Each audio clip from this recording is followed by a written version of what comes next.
Prava imtihonida ko'pchilikni chalg'itadigan savollardan bittasi. Avtomobillarga qaysi yo'nalishda harakatlanish ruxsat etiladi?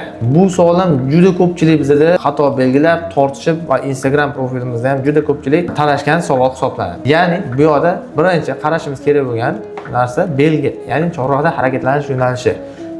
Polsa, ya'ni tasmalar bo'yicha. Xo'p, o'rta tasmadan deyapti, ko'rsatyapti, ya'ni belgida faqat to'g'riga deyapti. Chetki tasmadan to'g'riga va chapga deyapti. Har eshitida bo'lsa agar to'g'richa znakmi, bo'lami, ya'ni axborot ko'rsatishni buyuruvchimi chapga ko'rsatilgan joyda razvorot, ya'ni qayerga olish ham avtomatik mumkin bo'ladi. Va agar u yerda alohida qayerga olish taqiqlangan belgisi bo'lmasa. Lekin bu holatda bizda qizilga faqat to'g'riga, yukka chapga va qayerga olishga. Nega to'g'riga mumkin emas? Shuni qayta tushuntiramiz, eslab qolinglar. Bu holatda eng chetki chap polasi yuk avtomobillari ikkita holatda chiqadi. Chapga burilish va qayrilib olish uchun. Boshqa holatda ularga to'g'ri bu yoqqa chiqish mumkin emas. Ya'ni bu yoqdan to'g'riga ular yura olmas ekan. Shuning uchun chapga va qayrilib olishga bo'ladi. Shunda bizning to'g'ri variantimiz qizil avtomobilga to'g'riga, ko'kka, chapga va qayrilib olishga bo'ladi. Noldan prava olishni xohlasangiz, sahifamizga obuna bo'ling.